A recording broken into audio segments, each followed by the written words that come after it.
So today we're doing an intro to mastery, living mastery. First thing I want to make clear is it's an intro, and leave it at that. It's by itself, it's an intro. It's not an ad for a workshop. Okay? So I'm not going to say, and if you signed up, you'll get this, but you're not going to get it today. I like to share things complete. So I'll make today as complete in itself as possible, and yet it is also partly telling you that we have a workshop, an all day, or it's a few days, just only a few hours per day, but for a few days in a couple of weeks. But the focus is on mastery.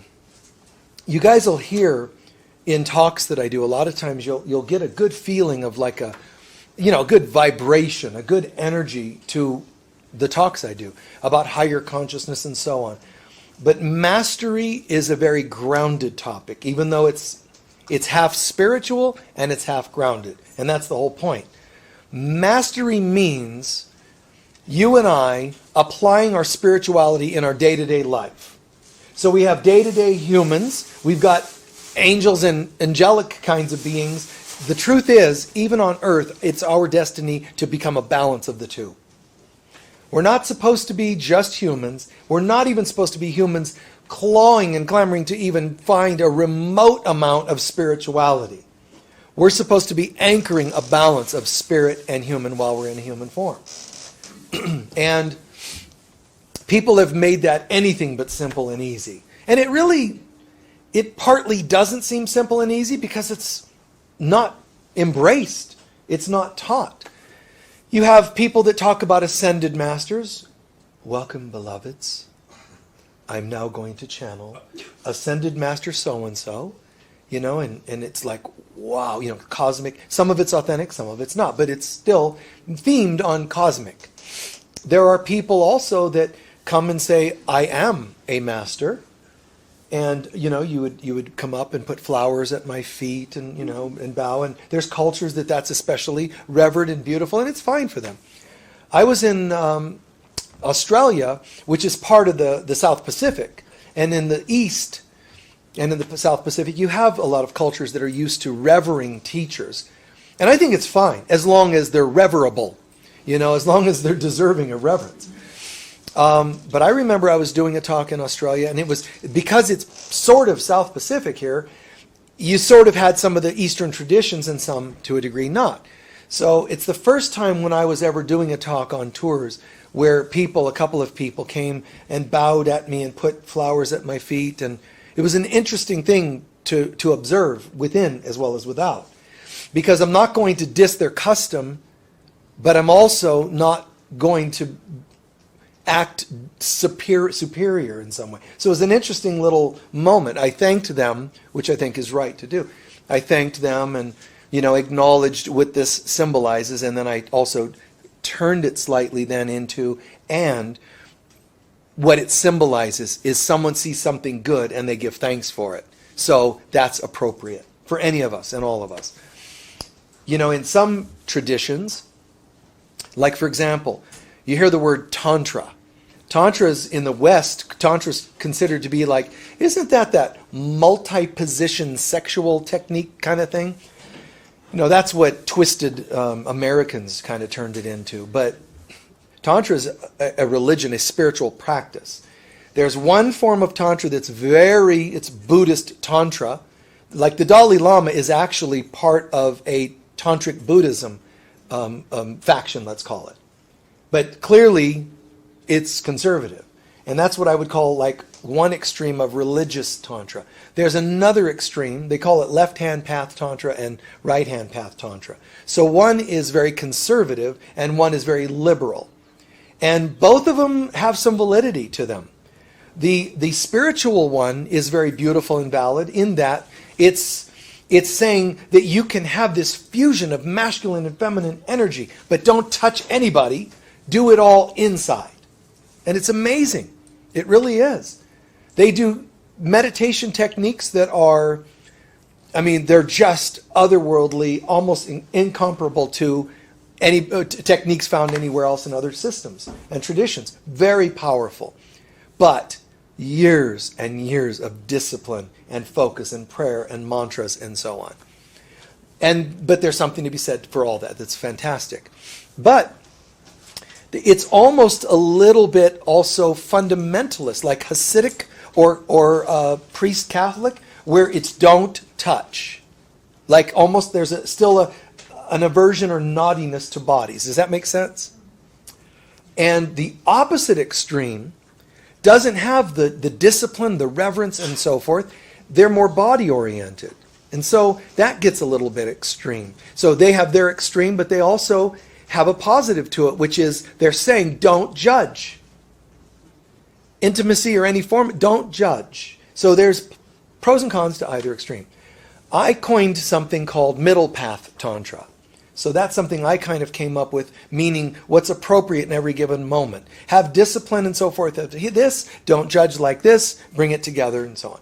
Now, the reason I'm bringing that up is because there's traditional, ancient form of Tantra, which is, in a sense, a little bit of each of these two extremes. And it's possibly the only, if not it's one of the only, systems in the world that are trying to say this. Instead, Tantra, we do not, they're saying, in their tradition, in Tantra, we do not have statues per se. We may have them, but we don't worship them, they're saying. We don't have all the customs. In fact, Tantra was designed originally to break the rules. Okay? And so one of the things they do in Tantra is they say, we're not going to go up to altars or have statues that we worship, or we're not going to do any of that. What we want people to do is learn to look into the eyes of another human being, which is why the intimate part of sexual Tantra came in. We want you to be able to look into the eyes of another human being and see God there. Not God at the altar in a statue. God in another human being. And that is brilliant. That's total Course in Miracles. Who would think Course in Miracles is tantric? It is in the sense that God is found in another person. And the Course is saying healing your relationships is how you become holy. Not how many hours you can meditate per day. Because you can meditate all you want. If you still hate people, it doesn't do you any good. So I have studied and practiced, many things, but not in an excessive form. Like I haven't practiced this system for 20 years and this system for 20 years. I've always sort of just been right here. And I can translate and connect with and adopt pieces that make sense to me, that come into my space and feel right. I've never gone off into things. I've never gone and lived in India for 40 years. I've never gone and joined an ashram. I've never become part of a commune. It's never been my thing, outer oriented. It's all right here. That's how I feel, and I think that's really healthy for anybody. Don't worry about what other people teach. It works for you or it doesn't. And if it does, you just bring it in. Hey, you know what? I like this food today. Tomorrow I'd like this food. Just like supplements or diet. And it's the same with your studies. Mind you, if you're totally full-on Catholic, you're full-on Christian, you're full-on Buddhist, or whatever it is, great. For me, I always simply saw there's good found everywhere, and I'll take the good and assimilate it right here. I really love how this does that. Not interested in that other piece. I love this piece. That's what I dig. There's times in my life, not even not too long ago, but where I might have been driving when I wasn't working each Sunday like here, when I had a Sunday off, let's say, a long time ago. So I remember just driving through a town and, like maybe it was even after I've done my morning service or something, driving through a town and seeing like a church, and they're going to have service in 20 minutes. I just pull in and go and sit down. It could be fundamental this, it could be Southern Baptist that, I don't care. I walk in, I sit down. One thing's for sure is people are there to hear or think or feel or experience God. It doesn't matter how successful they are at it, there's still something about God. And there's sometimes a guy at the pulpit, and Jesus and sin, and I sit there and I retranslate everything he's saying. And you're going to go to hell. You'll be tormented by your ego. And only Jesus. That's true. Only the Christ is our higher. It's the name for our higher self, and you have to reach your higher self to be one with God. You put it on the universal translator, And I especially was grateful that even while they're talking and spouting all this bizarre stuff about hell and you're going to hell, I still found myself making notes. Oh, I'm going to do a talk on that. Because I was so I was so able to hear differently than what they were saying that I could even turn it into a talk. You just keep your mind and your heart open. You connect with God, and God guides you to the right food supplements, the right word supplements, the right prayers and meditations. Just have connection and communion. Now, this is all in the context of mastery as follows. So you have this concept. There's heaven and hell? No. There's heaven and earth. Earth is as bad as it gets, just so you know. All right? So if you're in hell on earth, that is your hell, and you just keep coming back, and that's your hell. Now, when they say hell, eternal hell, that means you're going to keep incarnating on earth again and again. Eternal hell, eternal damnation. It just means eternal karmation. Okay? Just karma again and again. Which, the good news is never eternal. It just seems like it. I mean, there are days that don't seem like they're ever going to end, let alone a lifetime or lifetimes. So you could say heaven and hell, but it's really heaven and earth. But there's something in between heaven and earth. It was called Eden. So we journeyed from heaven into Eden, lived in Eden for a while, connected to God, but slightly not. That's depicted because it would say God would come and visit Adam and Eve. That would mean there's a slight split. Not bad, but that's when we journeyed from heaven into the level of soul consciousness. Not spirit, but soul. And then we went from soul, we fell in Eden all the way down to the earth plane. In other words, there's 3 kingdoms, 3 levels of consciousness. Heaven, Eden, and earth. People don't talk about Eden, but there was an Eden. It's a level of consciousness, but it was also, let's say, a dimensionality. So there's 3. Saying it another way, you and I were once one with God, this one. We also then journeyed into a place called the Garden of Eden, and we lived there for a while. It wasn't just Adam and Eve. Adam and Eve symbolizes us, mankind, souls. Adam and Eve then fell. That's you and I coming into the earth plane and started incarnating. Without getting into all the details of how that happens. 3 kingdoms. It also means that there are 3 states of consciousness. Because you have 3 kingdoms, you had to have had 3 consciousness levels to live in those kingdoms. And those levels would be your divinity, your soul, your spirit, divinity, your soul, and your human self. 3 worlds, 3 selves. Make sense? Now, you got to go home the same way you got here. You don't go, okay, I get it. So I'm totally a messed up human being, totally addicted, totally compulsive, totally afraid of everything under the sun, and everything controls me. And if my mother doesn't like me, and it breaks my heart, and my partner left me, now I can't live if living is without them, and so on. So if you're living from this level of consciousness, something's still not quite right. So what we learn is we are, and we once were only divine. We forgot that and became evolving souls. This is oneness with all. It's eternal, God. The second is not perfect God, but reflecting God. Souls reflect the light of God. So that's my second self. And it lived in Eden. I fell even further into a limited human self and live on earth. How do I get home? You don't go from purely human, mundane, everything's a problem, and wow, clouds parted, I was beamed up and I'm one with all. You have to grow to heaven, not go to heaven. You have to grow in that consciousness. So you and I have to grow from being mundane humans into greater expansive thinking souls. It doesn't mean be spaced out, not in your body.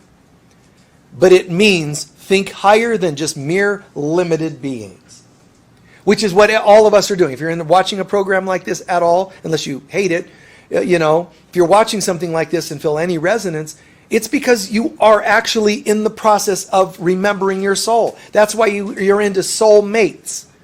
That's why you're into soul's purpose. That's why you're trying to do yoga or get better health, because you're trying to sort of depict or embody more soul consciousness instead of limited human.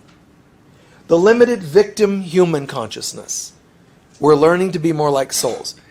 So the good news is many of us are already moving in that direction. But I will say, instead of waiting around for it to happen, we can participate more.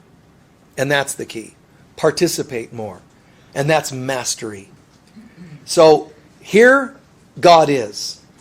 I'm one with God. God is. The Lord thy God is one. At the next level, the second level, it's my soul. And in my soul level, I went from being one with God into being part of a collective soul. When I got to human, I became an individual, which we think is marvelous. But the more individualized we become, we start then protecting our little individuality. You're different than me. You're an opposite gender, so I have to be attracted to you, or same gender but opposite vibes. So I'm supposed to be attracted to that. That's the rule. I need someone else to fulfill me. We go into family and racial and all kinds of little pockets and religions, and that's very separatist. It's if you think about this, go on a talk show and talk about how important it is that one day human beings are going to let go of all those individualities, all of them, even your customs and cultures, and my family always did this on Sunday, my family believes this. All of those, and you do a talk on a radio show about how all that's going to disappear, you're going to get a lot of angry people. And they're going to justify it. We need to have and it's like a bad Dr. Seuss episode. You know, we have one letter stamped on our chest and we're different than you. But then it became so cool to have, everybody got it. Well, now I need to change my letter so that I'm different from you because you're like them. And he did a great job showing how twisted people are in trying to be so unique, but yet they're the same and they're not the same. And on and around, and nobody knows where it stops. So we learn that my individuality, when we say we have to embrace our individuality, go ahead. I mean, that's fine. But you're going to evolve from an I to a we. And then from a we to God is. You cannot go from I to God. You have to become aware of your oneness with these people, as crazy as they seem sometimes. I have to recognize my oneness with you before I will ever know my oneness with God. This bottom rung has to become this, the middle rung, before it becomes this, the top rung. And again, the middle one is called mastery. The top one represents God. The middle one becomes, labeled as human, but the middle one is called gods and goddesses. Lowercase g. And even Jesus said, ye are gods and goddesses. So we are reflections of God. We really are. We're meant to reflect God's perfect capital S spirit. But instead, we seemingly separated a little bit and became souls. It's called evolving souls. Well, the reason you incarnate one life after another is because your soul is seemingly evolving. What's amazing is, in spirit, I'm perfect. That's why when you hear the word, the evolving soul is not the top rung, the perfect spirit. It's the one that thinks it's lesser than perfect spirit, so it has to evolve to become perfect spirit again. But if you were created as perfect spirit, where are you evolving to? It doesn't make any sense, other than I forgot and now I need to remember. So the evolving soul is on a journey without distance to a place we never left. And that's why some of us have learned to say we're remembering more than we're actually learning. We're remembering. Your meditations aren't really doing anything or taking you somewhere. They're helping to peel off layers to what we already are. Okay? Now take it one step further. God, self, becomes the evolving soul that thinks it slipped and forgot, who it was, all the way down to the human level. Now it's even worse, because the soul at least suspects something's a little off and could go home. But instead it slipped further, metaphor, in the Garden of Eden, slipped further to a human body. So it's like now we're down here going, I've fallen and I can't get up, So that's what prayer is for. That's one of those lifelines for the person that's fallen and can't get up. The little emergency alarm goes off. That's lifeline to God. Our prayers can penetrate all the way home, but our experiences cannot. Not yet, because we believe we're limited beings. Limited beings would have to then have limited experiences. So it sounds like I'm cursing us and limiting us by saying, you cannot have a perfectly divine experience all the time, 24/7. That's what A Course in Miracles says as well. But you can't have that. Why? Because as long as you're in a limited consciousness, it's going to limit your ability to have no limited consciousness. We just have to accept that. No, I refuse. Well, you can refuse. You can even stomp your feet. It might, hurt if you do that for too many years, but stomp your feet, it doesn't change it. The best answer is stop being a limited being.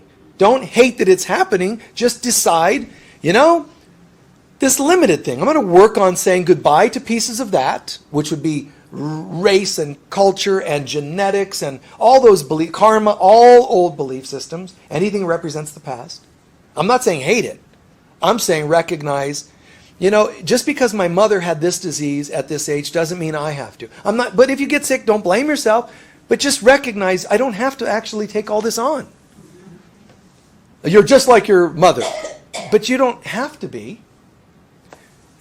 Or our people, we believe this way. And who's the we you're talking about? Am I really? Do I just go along, automatic pilot? And that's one of those, like the emperor is naked. The child who says the emperor is naked, they're like, shh. And that's what cultures and races do. They, shh, just go with the program. We're like this, We're like Republicans. We do things this way. We're like Democrats. Even if you choose to be one of those, do you have to be like every one of them? Can you be this and say, but I'm also going to have an open mind about whatever? No, we don't do that here, And that's how this world tries to behave.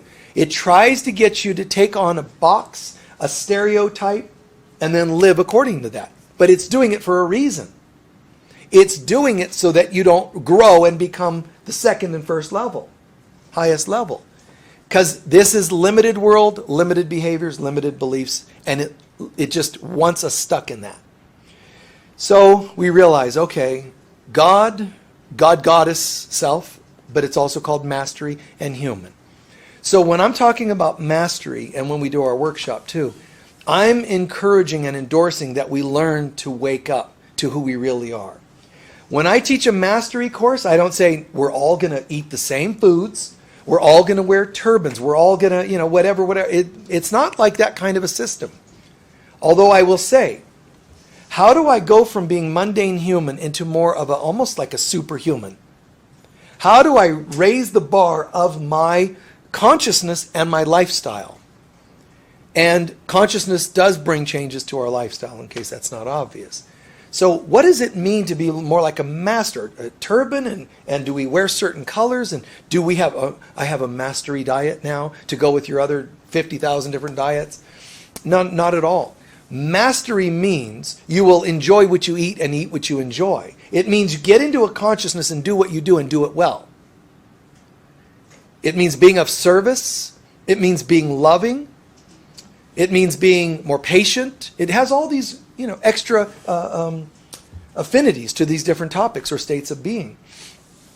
So it's not so much you do things as this stamp tells you to do it, because that's another limiting box. But it is do things with a different state of mind. So we typically address things on how to improve our lives with each level of consciousness, physically, emotionally, intellectually, intuitively, and spiritually.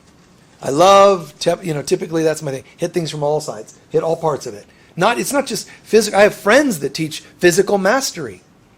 Mastery is a topic that there are a few teachers, just a few out there that teach like personal mastery. A friend of mine, Dan Millman, wonderful, great dude, totally great. And he, when you're doing his mastery classes, because he was a gymnast, it's a little bit more physical mastery. It's mind and body. You see? He doesn't do that much spiritual, because that's not his thing, preference or whatever overtly, but,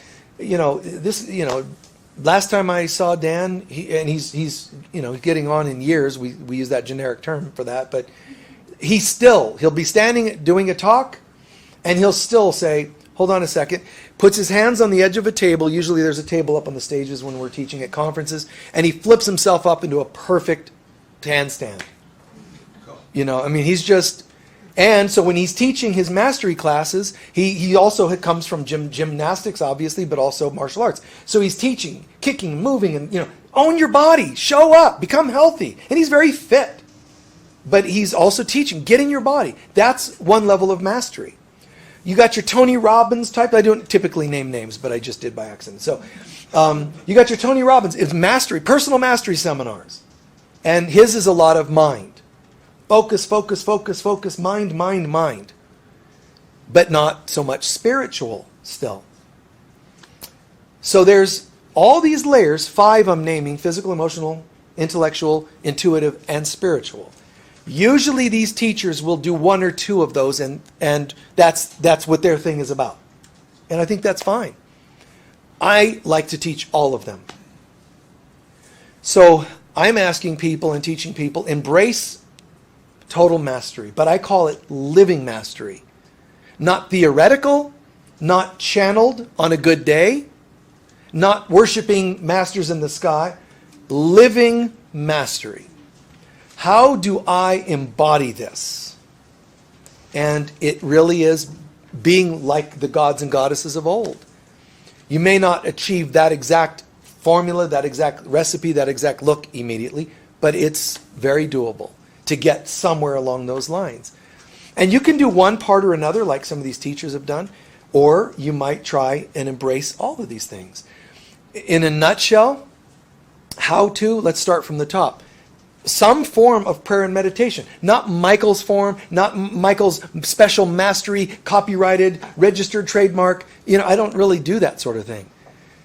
But find a form that works for you and get spiritual connection every day. Some form of prayer and meditation. Michael, my master, my guru, said that we have to meditate 3 hours a day. Well, tell your guru that's great for him. Amen.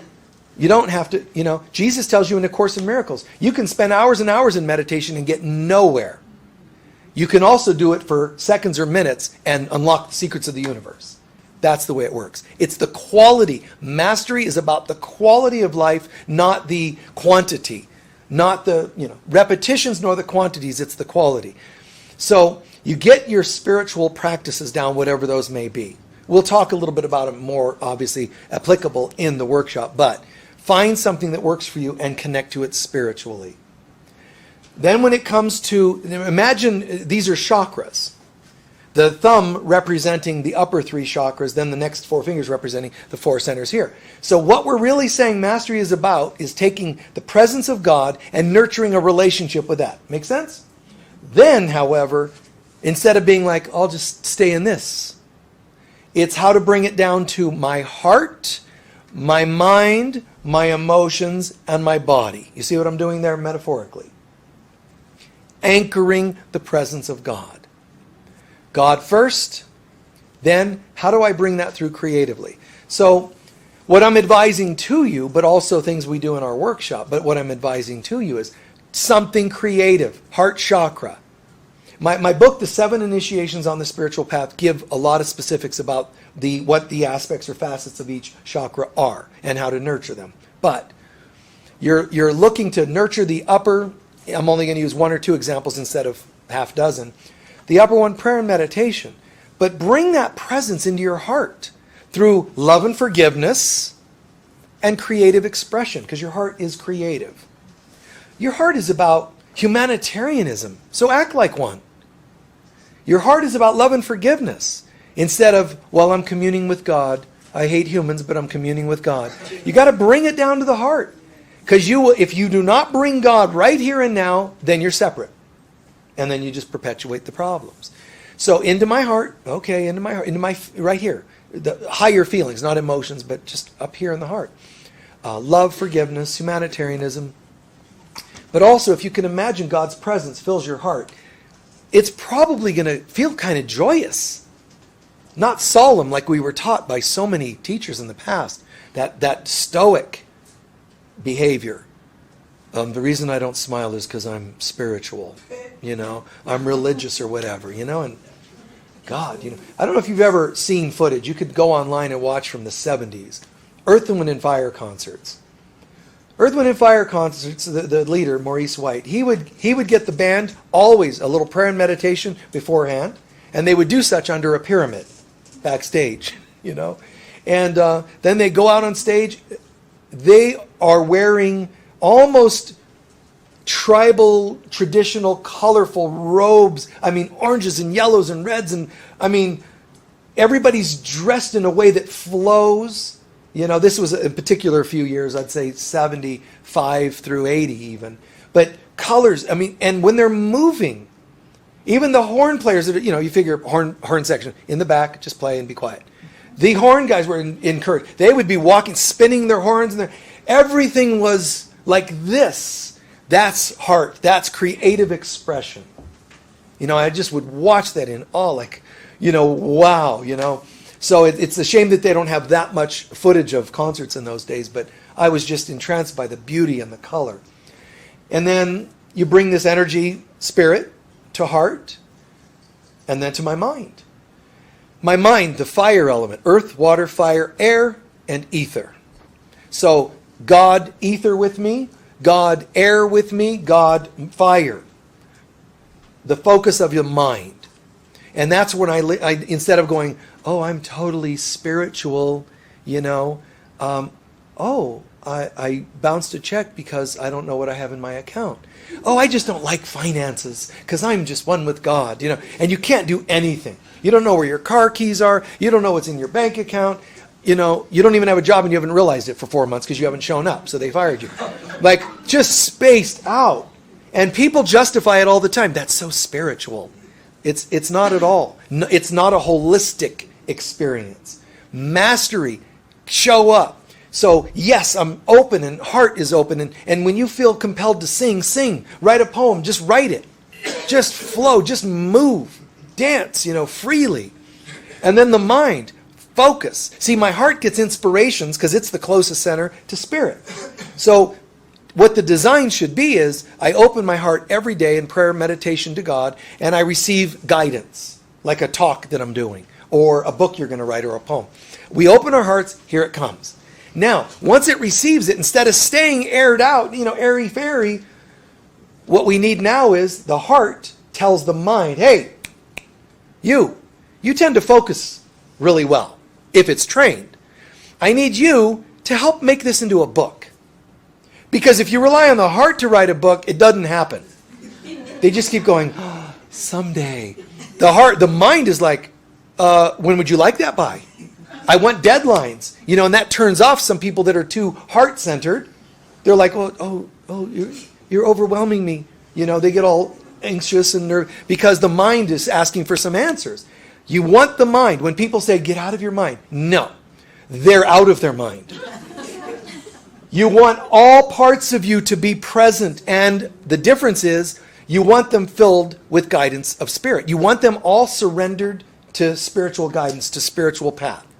So what I do is I open my heart to receive guidance. And then the mind is to make it happen.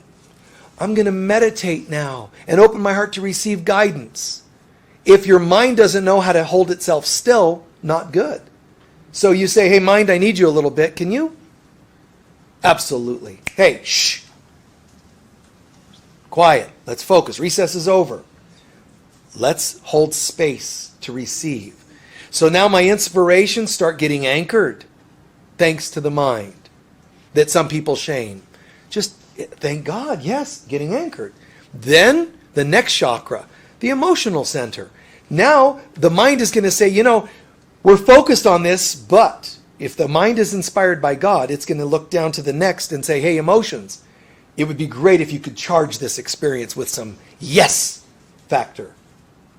Yes, so the heart receives something, the mind starts focusing to make it happen, the emotions need to go, wow, let's make this happen, let's go to town, and it charges you emotionally. And then, the next chakra, it all comes to manifestation. So you can say, I received guidance, I focused, got all excited about this, and I made it manifest. When you follow that progression of creation, things come to pass a lot easier. Have a piece missing, and they get stuck more. If I have a great inspiration, not a focused mind, it's going to get stuck more likely. Even with a focused mind, but I can't get behind it emotionally, it's going to get stuck. See what I'm saying? This is a progression, a flow of energy, of creation. And what's nice about it, I have to say, some people believe in manifestation techniques, law of attraction, and they actually believe in it, and they're totally off, but they believe they're totally on because they can make things happen. But what they're doing is in old cultures would be called black magic, because they're trying to do something of their ego self instead of God. So tradition would call it black magic, which just sounds kind of evilish to some people. But instead of the word evil, it's ego-ish. To try to create anything without God is selfish and self-centered, which means, it's what this world is totally made up of. I'm going to make this happen. Even people doing workshops that some of you are paying thousands of dollars, and because they're motivating you. We're going to make this happen. Within 1 year, you're going to have your own helicopter. And your own landing pad in your backyard, and you're going to be successful. You'll be like me. I've met with presidents, and I don't want to meet any presidents. You know? But it's like, this whole ambitious thing, which has a place because it has taken some people out of worthlessness and depression. I think that's pretty cool. I'm only telling you, if it doesn't have God, I'm not interested. For me personally. And then, why not just include God? Some of these manifesting people, they're like, that's an old-fashioned term. Some of my clients wouldn't like it, so I won't get paid if they, I would say, you need to pass that test. You're being tested. Do you want the money, or do you want the connection? And you're saying, I don't want to own the connection because it turns people off. And that's where they're at. At least they're turning some people on. That's fine. To get them somewhere. I'm saying to you, any of this creation process is not a creation process if you segment any of it out. It becomes stuck, and you can even block from here up. You can block from here up. You can block from here. You can, it's called edge God out. EGO. You can edge God out and say, we don't really need all that spiritual prayer, meditation, humility, love. Who needs that? All you need is focus your mind. Power, power, power, your mind. You can make things happen. Which is like the equivalent of physically saying, I'm going to be able to pick up this rock. And you work it, and you work it, and you lift it, and you don't realize you're also straining. There's a way to do things from a place of being and not just doing. Technique doesn't do it all. You can say, I'm sick, so I have to work out more and exercise more and eat certain foods more to counter my sickness, but it's still you countering your mess. There's a point where we're saying, what would God have me do? What nutrients? You can get answers even to that level of practicality, but people don't believe in it. What nutrients would you have me take today? You go in a store and, some people say, I just follow my body's cravings, like as though that's your guidance. Your body. Like, that's got to be the weakest guide in all of history. Your body. It can't even live forever. And you're going to trust it. Pollens you can't even see. Make you sick. Allergy season. I better just go home and die. Like, everything on earth makes you messed up because you're this little mortal being. And you want this to be your God, your guide.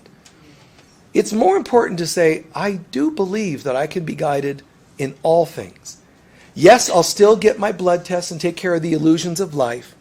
But more and more of that, guys, passes away as you get connected and plugged in. You will have guidance that is a wisdom beyond this world. You'll be guided, somebody will tell you, you have to eat this way, you have to, and yet you're guided something else. I would go with your guidance instead of what people fearfully tell you have to do. My job is to be connected, meaning my being any of us. That's all. I need to be connected. I believed I separated, I'm working on healing that, and I'm going to anchor that into my being day and night. But in all areas. So in the old days, even mystics who were wise beyond typical philosophers, which are wise beyond intellectuals. Mystics are great people, but even mystics fell prey to, I'm only going to live from here up. This is all naughty, shameful, that body. It's so distracting. And in Tantric tradition, ancient, the real version of Tantra, they teach things like this. They say Tantra is the short path to enlightenment. Because what they're saying is, if you can stay connected while being intimate, you are getting there, man. Because most people, it's like, God, God, God. Oh, what's that? It's like the flesh stuff is like, whoa. It completely pulls you out. Tantra was about staying connected and bringing God right to here. And I mean not just intimately, parentally, friendships, workplace, bring it everywhere you can. That's again why they said the altar in Tantra is in the being another person's soul. So the eye to eye, even exercises they do, eye to eye, breath to breath, and even body to body. The technique was all about not getting distracted. So again, staying connected on all levels. And that's something that for some reason, from my own lifetimes and in this lifetime, I was always it just always made sense. All of me. All of me. And I've been tempted to do one or another. Hearing? No. As a kid, the body, you got to get beyond that. And I remember even into my 20s, major teachers and teachings in schools, you must suppress emotion. When you're spiritual master, you learn the words were control your emotions. And I didn't feel it was right, but it's what all the teachers and teachings were saying. As you grow mastery, at some point, I just went, no. It's bring God into everything, including your emotions. Bring God in. So, you don't just bring God into your altar room and your prayer and meditation. You bring God in when you're on the toilet. You bring God in when you're having sex. You bring God in with every meal you're preparing. God be with me. You don't say, give me a minute. I'm going to be naked now. I'm going to be showering. You better wait outside. And God's going to be like, yeah, but when you slip in the shower, you'll be calling my name. Oh, God. So, imagine our job, instead of trying to make ourselves spiritual, I'm going to eat just right, I'm going to do this, and and refrain from naughty things, and bringing God into all of them. Instead of, I probably shouldn't eat this, connect with God and eat. I don't care what it is. I've never had a hamburger in my life, and I hear it's a very common food for people. Everybody seems to have had a hamburger. Never had one in my life, and you probably couldn't pay me enough to have one. But it's not a religious thing. It's not a food, it's not of interest to me. I just do my best to stay plugged in, and that one doesn't work for me. And I'm not making it good or bad. I'm just saying that's not my thing. So we plug in, and we simply say, what feels right based on my own filters, growth, connection, and everything. What is right for me? And my job is to not judge what I eat. So to me, I don't see a hamburger as bad. I've heard people really get trippy about those things. Like all kinds of naughty. Do you know what's in that? No, and don't tell me. But instead, bring God into what you do, guys. So if the only food before you is that particular food, and there are people living in certain parts of the world that only have filthy food, like they have germs and junk in them. You can't wrong a race because they don't have your filtration systems. And yet some of these people are happier than the people with all the finest. It's the strangest thing that people can even believe these things, because it's clearly not true. I remember Mother Teresa said, she said, I've been amongst the worst of the worst in people and situations. And she said, the people I'm most concerned about are Americans. She said, in other countries, they have no food, but if they have something, they share it. And I've never seen, like in this country, and it's not to shame everybody in America, but she's saying what I saw in this culture, this country, is each thing, it's mine, mine, mine, mine. I have and you don't. Impoverished world, we think that is impoverished, and yet their hearts are not impoverished at all. So those illusions, just drop them. How do I bring this in all parts of my being? How can I be creative and everything else heart-related? How can I bring creativity to somebody else? You know? How can I bring happiness, joy, things of the heart to other people? That's my heart chakra being nurtured. Great, got it. And if it's an inspiration to write a book, great, I feel the inspiration, I get it, there it is, it's in my consciousness. But the mind is going to say, we should probably start typing notes now. If I don't, even I myself, I'll probably forget whatever came to me. Okay? But notes, okay, let me type some notes to start a book. Because I don't know how to type, but I can do this, you know. And so I make a few notes. When I start making a few notes, it keeps going, and it keeps going, which is quite something to have these only two fingers doing it, but it keeps going, and it becomes a section, you know, a chapter, and it keeps going. This happens, it hits here, and now it's focused into the mind. Now, what does the emotional chakra look like if Michael or you or whomever, if I'm writing a book? Believe it or not, now I charge it even when I choose the colors of the cover. That's the astral emotional chakra. And when I do that, it'll come to me, the inspiration, I focus, get in touch with my book designer, here's what I want the cover to look like. And he's brilliant at, just at really manifesting what I'm looking for. But all those covers and colors and covers that I have for my books, those are all things that come to me. But the color is like emotion. It's the same chakra. So numbers and shapes are more the mental chakra. Color is the emotional center. Kind of like saying, you know, emotions can color our world. The problem is there's some really ugly pigments that are all tainted with our hurts and hates. But when you let that go, it becomes a very colorful world. And you start realizing, oh my God, I started wearing more colors. I started putting more plants and flowers in my yard. I have books in there. Wow, look at the color. That's how it's supposed to look. The outside is a reflection of the inside. So my outside, mine, ours, is in the colors that I wear. It's in experiences. It's not like we have to be obsessive about it, but you know, all these, you see the flags around Unity of Sedona. Those weren't there when I got here. Got to have color, you know, so people must think this guy's just, you know, off his rocker, or he's on acid or something, you know, have all these rainbows and colors around the property. It doesn't matter. Fire me, you know, I wouldn't care. You know, it's like, this is me. And people they found like this. Color, feeling, love, instead of just kind of churchy. They realized, wow, this works. People are taking to this and they like it. Color, feeling, whatever form that may take. And it doesn't mean not, you know, having a monotone that you're bad. You know, whether that's your predominant color or whether it's what you're wearing today. It's not like you have to look and go, uh-oh, I'm in trouble.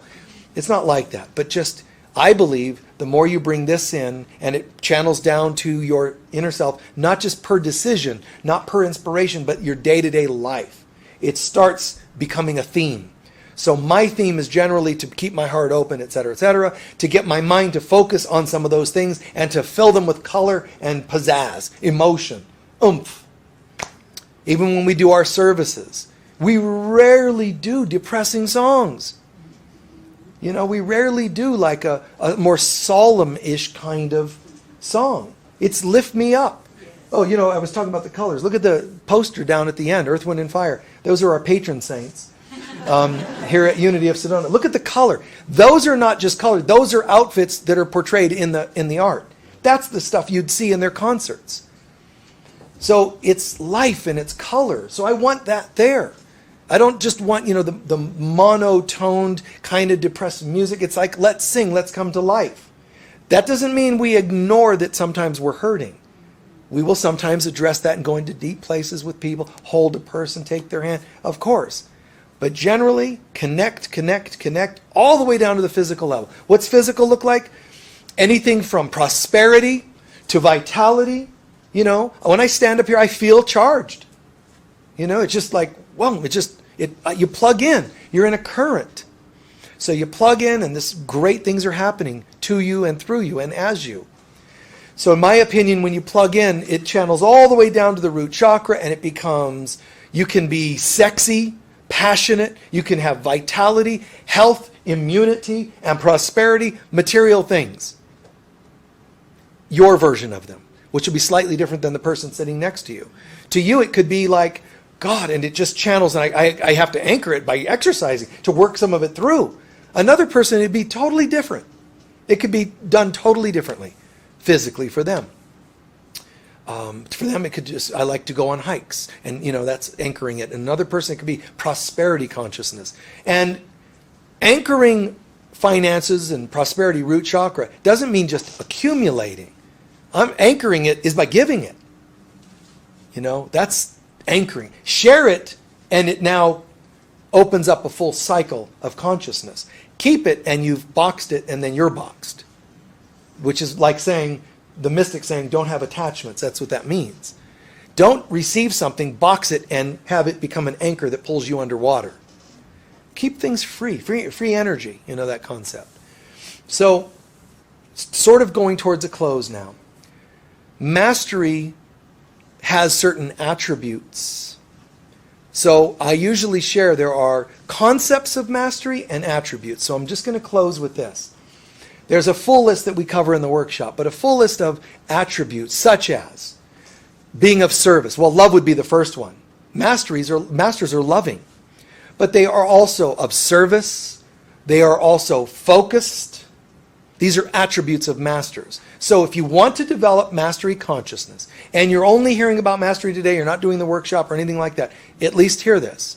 Masters are more loving, they are focused, they are serving, they are patient. These are attributes of masters. Focus is a very important one, but these are examples of some of the attributes of a master.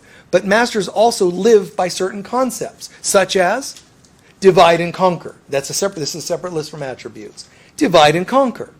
So masters don't go, oh God, I was going to clean my garage today, but look at all the stuff, and close the door. That's a human.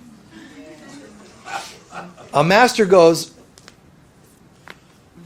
all right, divide and conquer. And a master can go, I'm going to go left to right, right to left, up to down, front to, doesn't matter. They do something. That's the ticket. And don't get me wrong, I look at things sometimes and go, oh my God, there's a job, a tedious job. What I typically do to overcome it is one of two things. And they're both concepts of mastery. One, divide and conquer, which means I have time, I'll do this section today and that section tomorrow and so on. That's divide and conquer. It's called giving yourself measurable accomplishments, okay? Measurable doses. The other thing I do is, it's overwhelming, there's so much. The other thing I do is, I'm going to stop myself from even thinking about it and start before I can think. And that is called get the ball rolling. Do something. Now, almost always, when I divide and start doing this section, I'll do the other later, or the other technique of, let me just do, let me start before I even think about it. Typically, I end up doing the whole job. And I know that, so I'm like, Michael, try dividing and conquering. You know you're going to end up doing the whole, shh. And I do the other thing. And nope, let's just get started. And most of the time, I will finish. But when I do, I am allowed to stop. You remember that. You give yourself permission to not, I'm a master, I must complete. That's not what I said mastery is. I didn't say it's an attribute, and I didn't say it's a concept. Always complete, or don't do anything. No. Give yourself permission to say, that's enough for today. But I will say, mastery is do something. I cannot tell you doing nothing is mastery. It's not doing everything always, but it is doing something. You could be 5 years old and I can still teach you mastery. Do something. When I was raising kids when they were little, always bringing mastery concepts into parenting, and it would be like, instead of like heady, like, Okay, your room's a mess. You got a lot of toys that are too many, and they don't all fit in the big toy box anymore. Instead of like just, let's take some out. What I would do is, they want a new toy. Excellent. I'm going to get you the new toy. Give me 3 to trade in for it. That turned the ratio the other direction, gave them something new they got, but they also saw, give up a couple old things. And we usually would give them to people that could really use them and make a difference. So it's called another mastery concept, win-win scenarios. Mastery is brilliant at creating win-win scenarios. When we do the workshop, we don't just talk when I do a full-on workshop. We have some activities. When we do it online, they're not going to be able to do all like the same activities. But I'm saying this not to sell you, because this is when I did the workshop 5 days, 12 hours a day. It involved a good variety of things. And I make that as much as possible to still in the present workshop. It's only a few hours a day for a few days. But we talk about the concepts of mastery and we talk about the attributes. That's how we start the workshop off. Getting everybody to understand. Each part of yourself needs to be alive. We're not measuring how alive. We're not making them be alive. We're just teaching how they can become alive. So every topic, physical, emotional, etc. So physical. What is sexuality about? What can you do differently there? What is health about? What is fitness about? We talk about the physical self and get you to do the best of. Not Michael's, the best that you can do. Do you know how many asanas or postures there are in yoga? Way too many. Tens of thousands if you add up every different form of yoga. But which one should I do? What works for you? Do something, because that's mastery. Do something. Don't say, oh, I wish I could do yoga, but there's so many different postures. I don't know which ones to do. That's human. That's being weak. And you're using an excuse. Do any of them. And now you do yoga. Yeah, but I only have 5 minutes. Perfect. But I can't. My legs don't work. So, great, try this. Do something. You'd find that the rest of you might start responding. So which diet should we be on? Oh, Michael, what is the mastery diet? It depends. What would you like? One that supports vitality, or is it weight loss, or whatever? There's these things. And then, your metabolism and all these come into play. But there's too many things to talk, too many diets. Find one that works for you. That's all. If you eat foods that make you sick, I would advise against it. That's not mastery. If you eat foods that make you lethargic, if you date people that make you sick or lethargic, don't date them. If listening to certain music makes you depressed, change. Find what is God in every form. So God in my diet is, and that doesn't mean I tell you don't go to fast food restaurants, because that's not mastery. That's not what I'm saying. Hold the presence and you'll transmute your foods, believe it or not. But I also would find myself not attracted to that much toxic food to need to transmute it. But I wouldn't shame the foods. Be alive. Be present. So the physical you, it's do some form of exercise. Do some form of proper nutrition. I can share with you simple things. One of them I'll do now. Alkaline diet is the healthiest. I don't care if that's macro or micro or McD. I don't care what but you need alkaline. Alkaline is mostly fruits, mostly vegetables. It just happens to be. I'm not wronging meat eaters. I'm telling you that alkalinity feeds your glands feed your organs feed your body. Your stomach is a medicine chest. When you're sick and it needs to access the medicine chest, if all you put in it is garbage, it has nothing to draw from to make you healthy. So you need alkalinity brought into the medicine chest, because alkalinity is your immunity to colds, flus, cancers, and everything. So people can tell you a diet that counters this, and a diet that'll lose weight, and a diet that's many diets. If your body is alkaline, your glands would function properly and you wouldn't have excess weight. But then again, I would rather be overweight and loving than perfectly trim and rude. Like, come on. It's not the external that matters so much as this. So love alkalizes your system.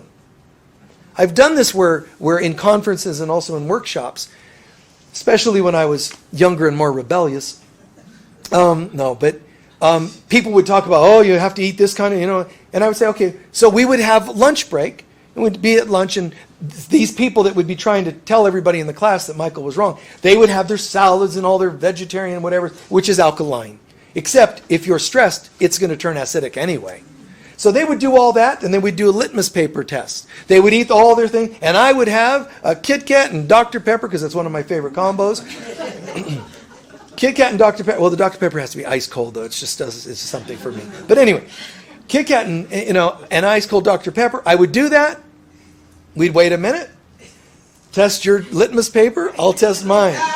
Theirs is like red, orange, acid. Mine's like blue and purple. So I got a kick out of that, in earlier years, because it's like, just shut up. Stop telling us that bad and good. You can override it with love. Just hold loving thoughts, and it really transmutes things. Now, if you can hold loving thoughts and eat alkaline foods, you're extra in the zone, right? Good for you. So that's my take. Bring it into your physical, the health and sex and everything physical, money, and so on. Then you bring it into the emotional center as well. And you bring it into the mind center, focus and willpower and learning and knowledge. You bring it to the heart center, creativity, etc., etc. The emotional center is like doing your family of origin work, doing addiction work. That's your emotional center. Work on this section, your emotional self, inner child stuff, relationship stuff, all that relation and emotion. That's that second center. Work on that. See, so mastery doesn't control their emotions, they heal them. Mastery is about bringing the best of life into your life. Not, being off, drifting over here, wishing your life were better. It's God brought in, but at all levels and in all areas of your life. Mind, body, soul, and more. It's complete and it's holistic. And then you actually start to reflect more like a god, goddess. It's living mastery. We still could look the way we look. You might not look any different than anybody else, but you would be different. A person who does pull over to help somebody when they're in trouble. And I don't mean you all have to always pull over for everybody. I'm saying it's just that there's something there. How can I be helpful today? I can really afford it. Let me pay your toll, or let me pay your bill at the grocery, and also let me receive your benefit. You gifted me grocery bill. Because that's still prosperity. It's not always just giving the money. It's receiving is prosperity too. So becoming more prosperous and more alive.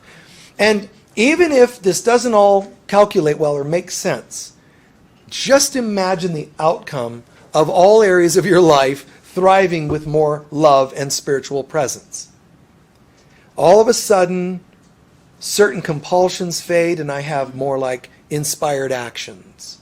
And I do have, it's called balance. It's another key word. One of our key attributes of a master is balance.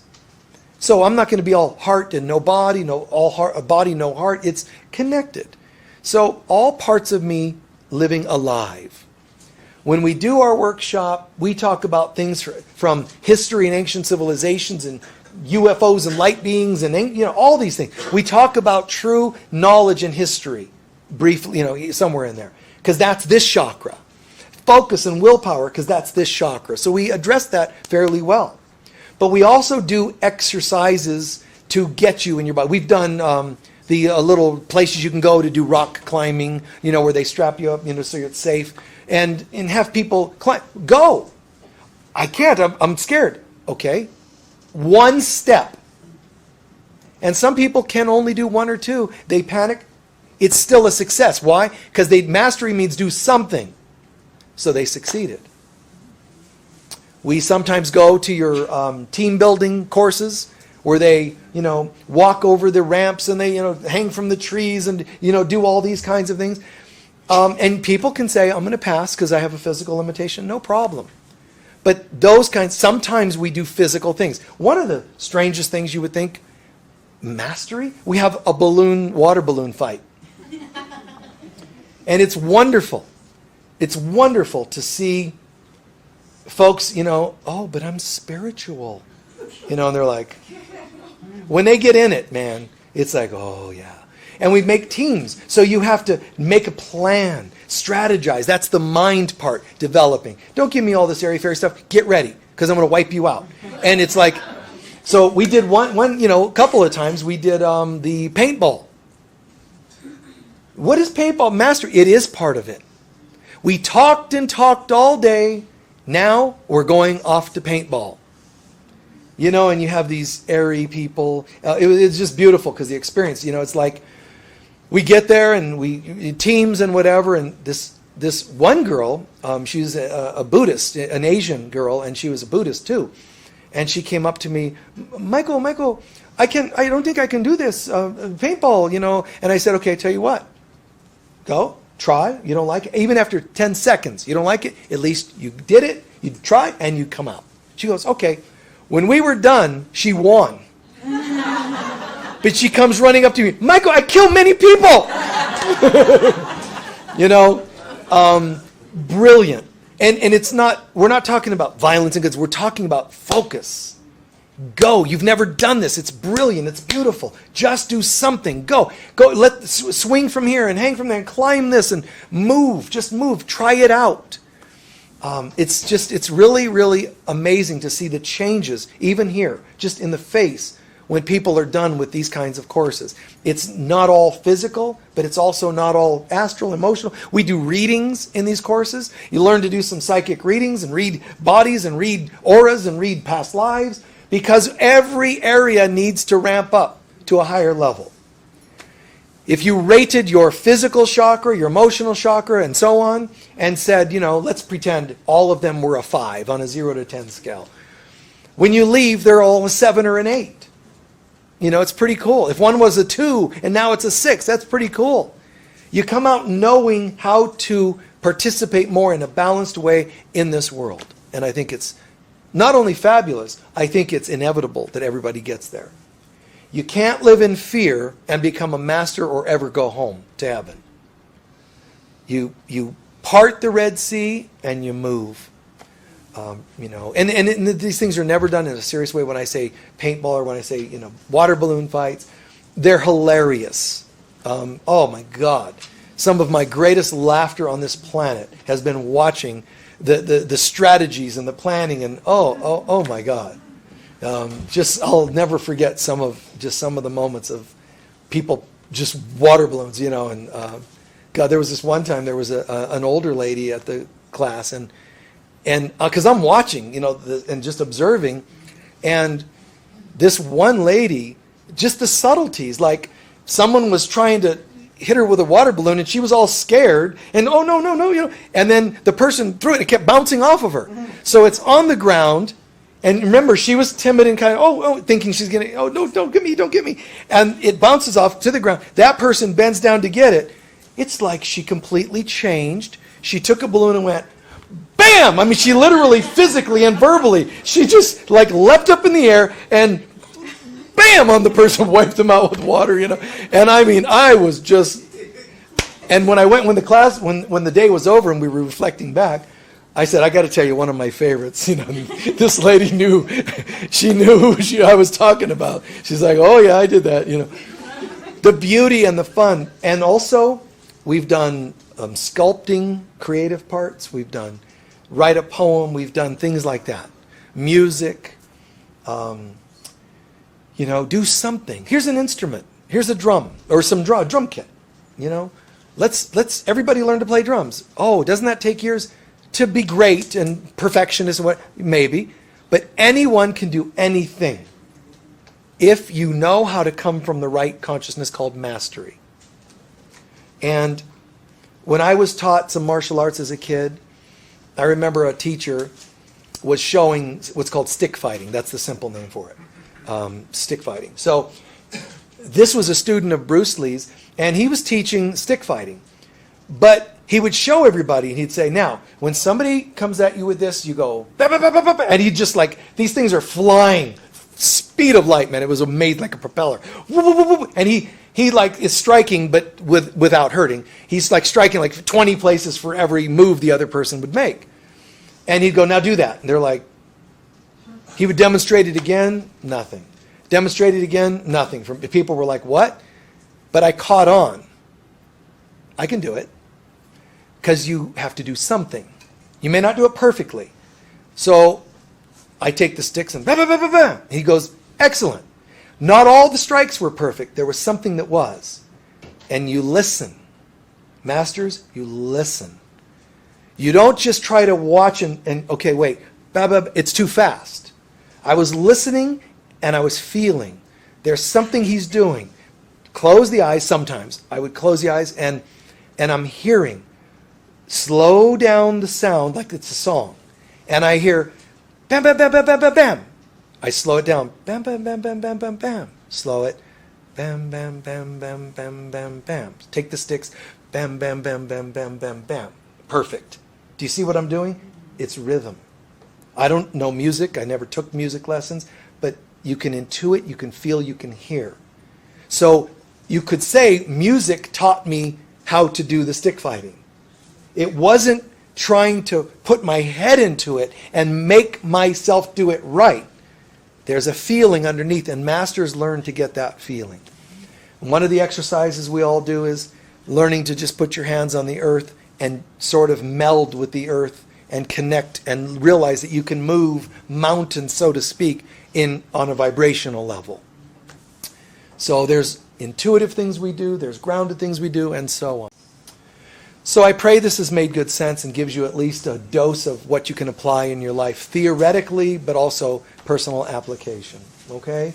Yeah, I appreciate you attending and putting some time into this. Again, you can join us for the workshop if you like. You all be good to yourselves and remember your living masters, all right? Peace be with you.